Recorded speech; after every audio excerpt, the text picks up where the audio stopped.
They were 1,100 soldiers nobody wanted. Art students, sound engineers, jazz musicians, rejected from combat for being too young, too old, or too different.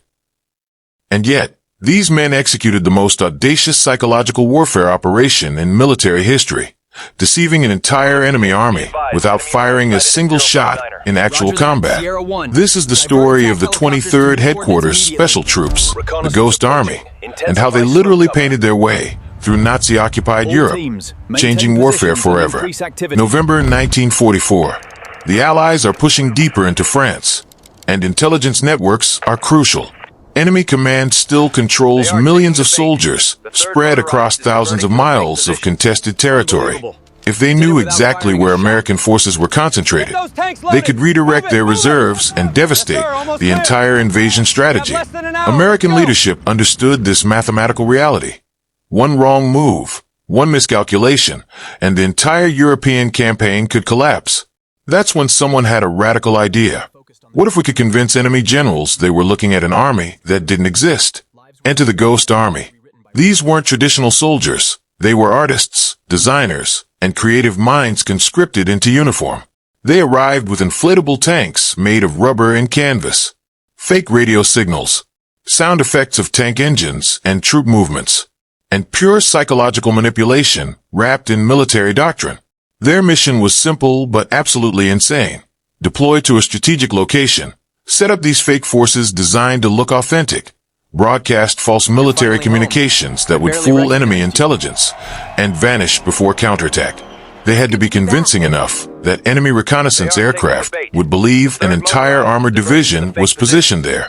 They had to move constantly, never staying long enough to be discovered, and they had to do it all while operating just miles from actual Nazi forces who would kill them without hesitation. What made them unstoppable was their intimate understanding of creativity and human perception. These weren't military strategists trained at West Point. They were artists who understood how human eyes work, how the brain processes visual information, how sound creates believable context. They knew something fundamental. If you could convince someone's eyes and ears simultaneously, their brain would accept the lie as absolute truth.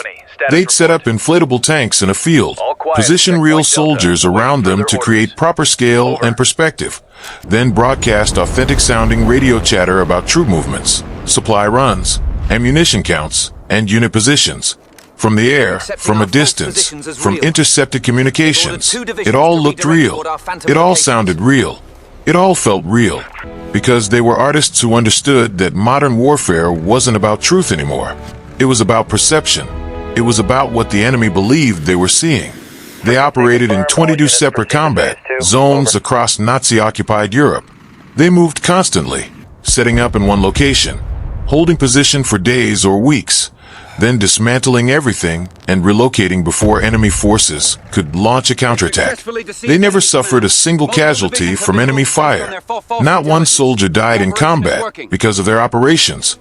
They were so effective that enemy command wasted countless resources investigating phantom divisions and repositioning real troops based on ghost positions that existed only in American fake communications, while enemy forces were desperately moving divisions to intercept armies that didn't exist.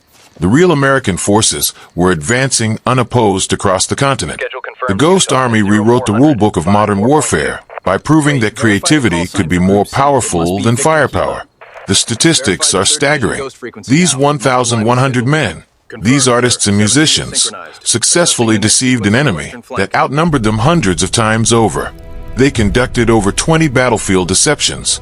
They convinced enemy high command to move entire divisions away from critical positions.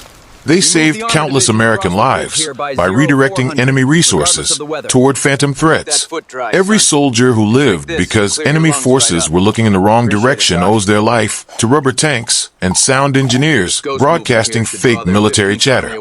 After the war, the story was classified for decades. These men, these artists, went back to being unknown, invisible to history. Some became famous industrial designers whose work shaped post-war America. Some returned to struggling as artists in New York, never telling anyone what they'd accomplished. They'd pulled off something that fundamentally changed military strategy. They proved that in modern warfare, Perception is ammunition. Belief is weaponry. Psychology is strategy. Sometimes the most devastating army is the one that exists only in the enemy's mind. The Ghost Army didn't win the war with bullets. They won it with paint, rubber, psychology, audacity, and the belief that American ingenuity could outthink military dominance. Their legacy teaches us that warfare evolves, that victory doesn't always come from firepower, and that sometimes the most powerful weapon isn't a weapon at all. It's an idea, a well-executed deception, and the courage to believe you can fool an entire empire. Bravo Company, status report. All units holding position, sector clear. Over.